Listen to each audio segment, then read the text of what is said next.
Hello friends, BTech ട്യൂട്ടറിന്റെ മറ്റൊരു വീഡിയോയ്ക്ക് എല്ലാവർക്കും സ്വാഗതം. ബിടെക് ട്യൂട്ടർ അല്ല, ഇപ്പോൾ ഞങ്ങൾ സ്കാം ബിടെക് ട്യൂട്ടറാണ്. ഇപ്പോൾ ഈയിടെയായിട്ട് നമ്മുടെ എല്ലാ വാട്സപ്പ് ഗ്രൂപ്പുകളും, അതായത് പെയ്ഡ് പ്രൊമോഷൻ നടത്തുന്ന എല്ലാ വാട്സപ്പ് ഗ്രൂപ്പിലും നമ്മൾ കാണുന്നത് ബിടെക് ട്യൂട്ടർ സ്കാം ആണോ എന്നുള്ള രീതിയിൽ, സ്കാം ആണെന്നുള്ള രീതിയിലാണ് ചർച്ചകൾ മൊത്തം. പെയ്ഡ് പ്രൊമോഷനുള്ള എല്ലാ ഗ്രൂപ്പുകളും കാണുന്നത്. അവിടെ നമ്മുടെ കുട്ടികൾ തന്നെയാണ് നമുക്ക് ഈ ഡീറ്റെയിൽസ് ഷെയർ ചെയ്ത് തന്നേക്കുന്നത്. ഇത് കണ്ടതിന്റെ ഭാഗമായിട്ടാണ് നമ്മൾ ഈ വീഡിയോ ചെയ്യുന്നത്. അപ്പോൾ ഇത് ചെയ്യുമ്പോൾ ആദ്യം തന്നെ നമുക്കൊന്ന് പറയണം, എന്താണ് ബിടെക് ട്യൂട്ടർ എന്ന് പറയുമ്പോൾ. നമ്മളിവിടെ പ്രിൻസി സാറിന്റെ കീഴിലുള്ളത് ഈ ഒരു ഇൻസ്റ്റിറ്റ്യൂട്ട്, മെയിനായിട്ട് ഗേറ്റ് കോച്ചിങ്, PSC കോച്ചിങ് ഒക്കെ ചെയ്യുന്ന ഒരു ഇൻസ്റ്റിറ്റ്യൂട്ട് ആയിരുന്നു. നമ്മൾ ഇൻസ്റ്റിറ്റ്യൂട്ടിനെ കുറിച്ച് പറയുമ്പോൾ ഇവിടെ 1ാം റാങ്കും ഉണ്ടായിട്ടുണ്ട്. ഒരു വട്ടം ആദ്യത്തെ 50 റാങ്കിൽ 7 റാങ്കും വന്നിട്ടുള്ള ഒരു ഇൻസ്റ്റിറ്റ്യൂട്ടാണ് നമ്മുടെ ബിടെക് ട്യൂട്ടറിന്റെ ഇൻസ്റ്റിറ്റ്യൂട്ട്. ഇനി നമ്മൾ എല്ലാവരും ചെയ്യുന്ന പോലെ മുന്ന് 1000 രൂപ, ഒരു സബ്ജക്റ്റിന് 1000 രൂപയ്ക്കാണ് നമ്മൾ കൊടുത്തിരുന്നത്. ഏത് ബിടെക്കിന്റെ ഓരോ സബ്ജക്റ്റും കൊടുത്തിരുന്നത്. പക്ഷേ നമ്മൾ കഴിഞ്ഞൊരു ഡിസംബറിലാണെന്ന് തോന്നുന്നു നമ്മളൊരു മാരത്തോൺ പോയിരുന്നു. നമ്മൾ ആ മാരത്തോൺ പോയപ്പോൾ ഒരുപാട് കുട്ടികളാണ് നമ്മുടെ മാരത്തോണിൽ പങ്കെടുത്തതും നമ്മളെ സപ്പോർട്ട് ചെയ്തതും. അവർ ഒരുപാട് റിക്വസ്റ്റ് ചെയ്തു. ഒരുപാട് സപ്ലൈ ഉള്ള കുട്ടികളുണ്ട്, അവർക്ക് ഭയങ്കര റേറ്റ് ഇതുപോലെ ഫ്രീ ആയിട്ട് മാരത്തോൺ കൊടുക്കുക എന്നുള്ള രീതിയിൽ അവർ കുറേ പേര് റിക്വസ്റ്റ് ചെയ്തിട്ടുണ്ടായിരുന്നു. പക്ഷേ നമുക്ക് അങ്ങനെ ഫ്രീ ആയി കൊടുക്കുന്നതിൽ നമുക്ക് കുറെ പരിമിതികൾ ഉണ്ടായിരുന്നത്. നമുക്ക് ചെയ്യാവുന്നതിന്റെ ഏറ്റവും മാക്സിമം ആയിരുന്നു നമ്മൾ പ്രീമിയം ബാച്ച് എന്ന് പറഞ്ഞിട്ട് 750 രൂപയ്ക്ക് എല്ലാ പേപ്പറും കൂടി കൊടുക്കുക എന്ന് പറഞ്ഞത്. ഒരു സബ്ജക്റ്റ് 159 രൂപയ്ക്ക്, 750 രൂപയ്ക്ക് ഒരു സെമ്മ് മൊത്തം കൊടുക്കുക എന്ന് പറയുമ്പോൾ നമ്മുടെ 6 സബ്ജക്റ്റ് എല്ലാം കൂടി ലാബ് അടക്കം നമുക്ക് 10 സബ്ജക്റ്റ് വരുന്നുണ്ട്. 10 സബ്ജക്റ്റ് വരുമ്പോൾ ഒരു സബ്ജക്റ്റ് 75 രൂപയ്ക്കാണ് ഞങ്ങൾ കൊടുത്തിരുന്നത്. ഒരു മോഡ്യൂൾ ഞങ്ങൾ 15 രൂപയ്ക്കാണ് കൊടുത്തിരുന്നത്. അപ്പോൾ ഈ രീതിയിലാണ് നമ്മൾ കൊടുത്തിരുന്നത്. ഈ കൊടുത്തിരുന്ന കാലം മുതലേ നമ്മൾ ഒരു സ്കാമായിട്ട് ചിത്രീകരിക്കാൻ വേണ്ടി ഒരുപാട് ശ്രമങ്ങൾ പല ഗ്രൂപ്പുകളിലും നമ്മൾ കണ്ടിട്ടുണ്ടായിരുന്നു. നമ്മളതിന് മുഖം കൊടുത്തിരുന്നില്ല എന്നുള്ളതാണ് സത്യം. ഇനി നമ്മൾ ചിന്തിക്കേണ്ടത്, ആർക്കാണ് നമ്മൾ ബിടെക് ട്യൂട്ടർ ഒരു സ്കാം ആണെന്ന് തെളിയിക്കേണ്ടത്? ഇതിനു വേണ്ടി ആരാണ് ഇത്രയധികം ശ്രമിക്കുന്നതെന്ന് നമുക്ക് നോക്കാം. ഈ 750ന്റെ ബാച്ചിൽ നമ്മൾ ഓഫർ ചെയ്തിരുന്ന കാര്യങ്ങൾ, എല്ലാ സബ്ജക്റ്റിന്റെ ക്ലാസ്, ലാബിന്റെ ക്ലാസ്സുകൾ, ഫ്രീ ലൈവ് ക്ലാസ്സുകൾ പ്ലസ് ക്വസ്റ്റ്യൻ പേപ്പർ ഡിസ്കഷൻ ആണ്. നമ്മൾ ഈ ഫ്രീ ലൈവ് ക്ലാസ്സുകൾ കൊടുക്കാൻ വേണ്ടി യൂട്യൂബിലാണ് കൊടുത്തിരുന്നത്. എല്ലാവർക്കും നമ്മൾ ആപ്പിലൂടെ ഇൻഫോർമേഷൻ നൽകിയിട്ടുണ്ടായിരുന്നു ഇതിനെ കുറിച്ചുള്ളത്. നമ്മൾ ക്വസ്റ്റ്യൻ പേപ്പേഴ്സ് ആൻഡ് ഡിസ്കഷൻസ് ആണ് അത് ചെയ്ത്. അത് ഗ്രൂപ്പിൽ ജോയിൻ ചെയ്തിട്ടുള്ളവർക്ക് മാത്രമല്ല എല്ലാവർക്കും, യൂട്യൂബിലെ എല്ലാവർക്കും കിട്ടുന്ന രീതിയിലാണ് നമ്മൾ ആ ക്ലാസ്സുകൾ പ്രൊവൈഡ് ചെയ്യുന്നത്. കുട്ടികൾ പഠിക്കട്ടെ, അതേ നമ്മൾ ചിന്തിച്ചിട്ടുള്ളൂ. ഇനി നമ്മൾ എങ്ങനെ സ്കാം ആയെന്ന് നോക്കാം.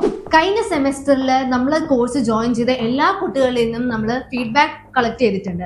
ഫീഡ്ബാക്ക് കളക്ട് ചെയ്ത് ആപ്പ് വഴിയും കളക്ട് ചെയ്തിട്ടുണ്ട്, അല്ലാതെ നമ്മൾ വാട്സാപ്പ് ഗ്രൂപ്പ് വഴിയും ഫീഡ്ബാക്ക് ചോദിച്ചിട്ടുണ്ട്. അത് ഫോം ഫില്ല് ചെയ്യാത്ത ആൾക്കാരെ നമ്മൾ പേഴ്സണലി കോൺടാക്ട് ചെയ്ത് അവരിൽ നിന്ന് പേഴ്സണലായിട്ട് നമ്മൾ ഫീഡ്ബാക്ക് കളക്ട് ചെയ്തിട്ടുണ്ട്. ആൻഡ് നമ്മുടെ ഫീഡ്ബാക്ക് അനുസരിച്ച് 80% ഓഫ് ആൾക്കാരും സാറ്റിസ്ഫൈഡ് ആണ് നമ്മുടെ കോഴ്സിൽ. ആൻഡ് അതിൽ തന്നെ 50% ആൾക്കാർ നെക്സ്റ്റ് സെമസ്റ്ററിന് വേണ്ടിയിട്ടും എൻറോൾ ചെയ്തിട്ടുണ്ട്. ഈ അൺസാറ്റിസ്ഫൈഡ് ആണെന്ന് പറയുന്ന ആൾക്കാർ, ഈ 20% ആൾക്കാരിൽ പിന്നെയും 50% ആൾക്കാർ പിന്നെയും ജോയിൻ ചെയ്യാൻ റെഡി ആണെന്ന് പറഞ്ഞിട്ടുണ്ട്. ഈ സാറ്റിസ്ഫൈഡ് അല്ലാത്ത ആൾക്കാർക്ക് നമ്മൾ കോമ്പൻസേഷൻ കൊടുക്കാൻ റെഡിയാണ്. ആൻഡ് നമ്മൾ കുറച്ച് സ്റ്റെപ്സ് തന്നെ ചെയ്തിട്ടുണ്ട്. അത് ഫോർ എക്സാമ്പിൾ നമ്മൾ അവർക്ക് നെക്സ്റ്റ് സെമസ്റ്ററിനായിട്ടുള്ള കുറച്ച് കോഴ്സസ് ഫ്രീ ആയിട്ട് പ്രൊവൈഡ് ചെയ്യുന്നുണ്ട്. ബിടെക് ട്യൂട്ടർ നമ്മൾ ആദ്യമായി തുടങ്ങിയ ബിടെക് ബാച്ച് ആയതുകൊണ്ട് തന്നെ പല പല പോരായ്മകളും നമുക്ക് ഈ ക്ലാസ്സസിൽ ഉണ്ടായിരുന്നു. അത് നമുക്കറിയാം, അത് നമ്മൾ അക്നോളജ് ചെയ്തിട്ടുമുണ്ട്. April 15 എന്ന ഡേറ്റിനാണ് നമ്മൾ ക്ലാസ്സസ് തീർക്കാം എന്ന് സ്റ്റുഡൻസിന് വാക്ക് കൊടുത്തിട്ടുണ്ടായിരുന്നത്. പക്ഷേ പല പല കാരണങ്ങളാൽ നമുക്ക് അതിന് സാധിച്ചില്ല.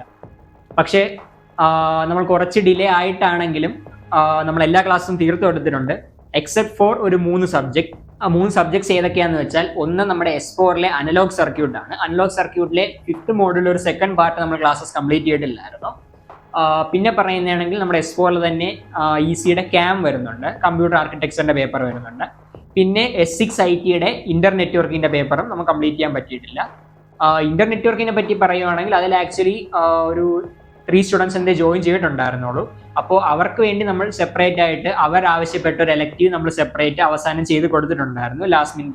ലാസ്റ്റ് ആയിട്ട് എക്സാം ടൈം ആയപ്പോൾ തന്നെ ഒരു സെപ്പറേറ്റ് എലക്റ്റീവ്, സോഫ്റ്റ് കമ്പ്യൂട്ടിംഗ് എന്നുള്ള എലക്റ്റീവ് അവർക്ക് സെപ്പറേറ്റ് കൊടുത്തിട്ടുണ്ടായിരുന്നു. അപ്പോൾ ഇങ്ങനെയൊക്കെ നമുക്ക് ചെയ്യാൻ പറ്റുന്ന അത്രയും രീതിക്ക് നമ്മൾ കോമ്പൻസേഷനും കാര്യങ്ങളും ക്ലാസ്സസിന്റെ കാര്യങ്ങൾ അഡ്ജസ്റ്റ് ചെയ്ത് കൊടുത്തിട്ടുണ്ടായിരുന്നു. പക്ഷെ നമ്മൾ പറഞ്ഞ നമ്മുടെ തെറ്റ് തന്നെയാണ്. April 15 എന്ന് പറഞ്ഞ ഡേറ്റിൽ നമുക്ക് ക്ലാസ്സസ് കംപ്ലീറ്റ് ചെയ്യാൻ പറ്റിയില്ല. ഞാൻ നേരത്തെ പറഞ്ഞ പോലെ പല കാരണങ്ങൾ കാരണം നമുക്ക് അവിടെ ഒരു ഡിലേ വന്നു. പക്ഷേ ഞാൻ പറഞ്ഞ പോലെ ഈ തെറ്റുകളെല്ലാം നമ്മൾ ഓൾറെഡി അക്നോളജ് ചെയ്തതാണ്. നമ്മൾ എല്ലാ സ്റ്റുഡൻസിനെയും വിളിച്ച് അവരുടെ ഫീഡ്ബാക്ക് കളക്ട് ചെയ്തു. അതിൽ തന്നെ പലരും ഇപ്പോൾ കുറേ സ്റ്റുഡൻസ് ഓൾറെഡി നെക്സ്റ്റ് സെമ്മിന് വേണ്ടി ജോയിനും ചെയ്തിട്ടുണ്ട്. അപ്പോൾ നമ്മൾ ഇത്രയൊക്കെ അക്നോളജ് ചെയ്തിട്ടും അവർക്ക് വേണ്ട കോമ്പൻസേഷൻ കൊടുക്കാന്ന് പറഞ്ഞിട്ടും നമ്മൾ എന്തുകൊണ്ടാണ് ബാക്കിയുള്ളവർ ഇല്ലെങ്കിൽ ഈ കാണുന്ന വാട്സാപ്പ് ഗ്രൂപ്പിലൊക്കെ സ്കാം എന്ന് വിളിക്കുന്നത്? ചുരുക്കി പറഞ്ഞാൽ ഞങ്ങൾ ചെയ്ത സ്കാം എന്ന് പറയുന്നത് ഇവിടെ പരീക്ഷകളിൽ തോറ്റ് സപ്ലി അടിച്ചിരുന്ന കുട്ടികളെ പാസ്സാക്കിയതാണ് ഞങ്ങൾ ചെയ്ത സ്കാമെങ്കിൽ നമ്മുടെ വാട്സപ്പ് ഗ്രൂപ്പുകൾ ഇപ്പോഴും നിറഞ്ഞുകൊണ്ടിരിക്കുകയാണ്. നമ്മുടെ ക്ലാസ്സുകൾ ഇപ്പോഴും പർച്ചേസ് നടന്നുകൊണ്ടിരിക്കുകയാണ്. യൂട്യൂബിലെ ക്ലാസ്സുകൾ കണ്ട് നമുക്ക് നല്ല അഭിപ്രായങ്ങൾ ഇപ്പോഴും വന്നുകൊണ്ടിരിക്കുകയാണ്. ഞങ്ങൾ പറയുകയാണ് ഞങ്ങൾ സ്കാം തന്നെയാണ്, ഞങ്ങൾ സ്കാമാണ് മക്കളെ, ഞങ്ങൾ സ്കാമാണ്. പക്ഷെ ഞങ്ങൾ പറയുന്നു ഈ സ്കാം ഞങ്ങൾ തുടരുക തന്നെ ചെയ്യും.